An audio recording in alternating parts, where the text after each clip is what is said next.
मंदिर जाए पूजा करने जाइए, शिवालय जाए पूजा करने शिवालय जाइए, आप काशी विश्वनाथ जाइए, आप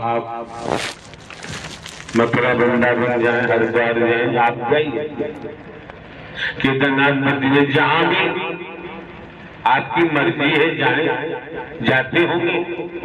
यहाँ कभी किसी पर कोई प्रतिबंध नहीं लगाया जाता है।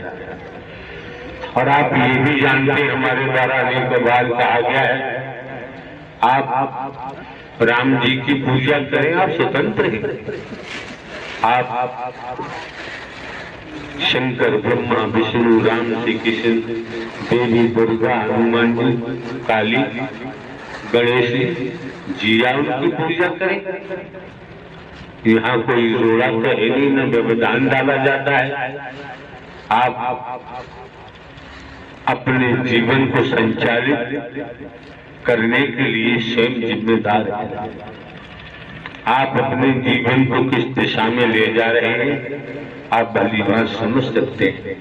लेकिन जब आपका आगमन इस मानव मंगल मिलन सद्भावना समागम में हुआ है, तो हमारे द्वारा लगभग 26 वर्षों से जनहित मानव कल्याण का कार्य ही किया जाता है, वो भी निःशुल्क।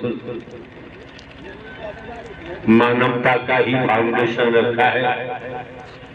मानवीय आधार पर ये मानव मंगल मिलन सद्भावना समागम के आयोजन होते हैं, आप ही लोग कराते हैं। आप समझ सकते हैं, आपको सद्ज्ञान भी मुहैया कराया गया है और सद्ज्ञान में बता दिया, जिससे भटकने से बचो, बुलावी से बचो। तो सद्ज्ञान दिया कि मैं कौन हूं, मैं आया कहां से हूं, मेरा रूप क्या है, मेरा स्वरूप क्या है, मुझे क्या करना चाहिए, मैं कर क्या रहा हूं। स्पष्ट जाहिर कर दिया, human body I am soul, ईश्वर सजीव अविनाशी। इतना तो हम आप सभी जानते हैं।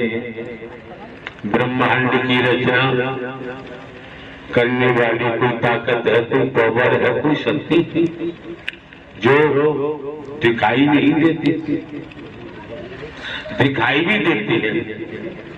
जैसे दूध के कण कण में, बूंद बूंद में घी होता है, लेकिन दिखाई नहीं देता। जब नियमानुसार विधि के तहत दूध को गर्म करेंगे,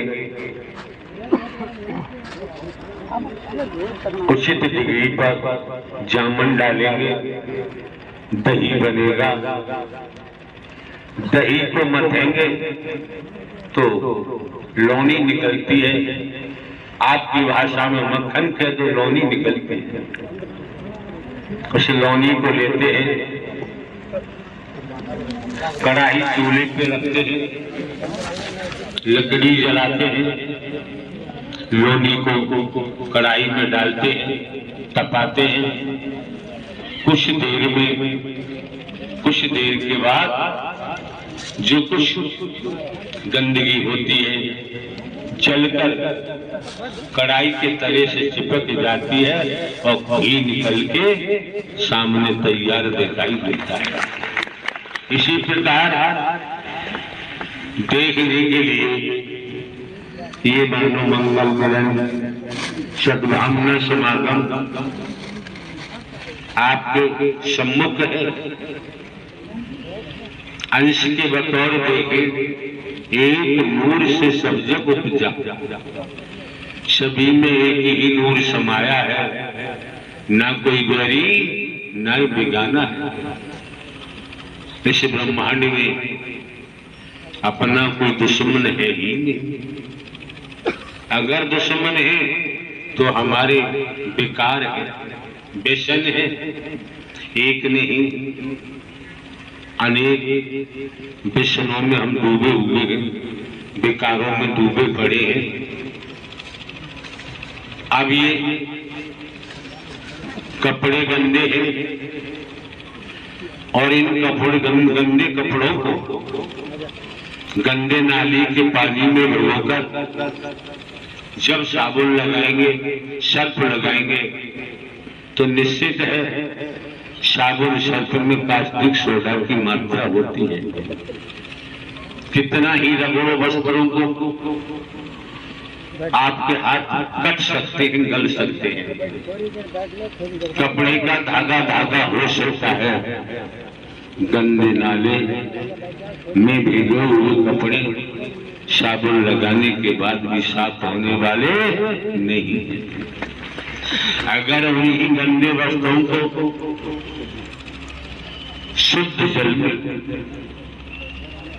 पानी के छींटे लगाकर पानी में भिगोकर जब थोड़ा सा साबुन रगड़ेंगे, उससे कपड़ों को मसलेंगे, पीटना से पीटेंगे, तो कपड़ों की गंध निकल के बाहर आती है।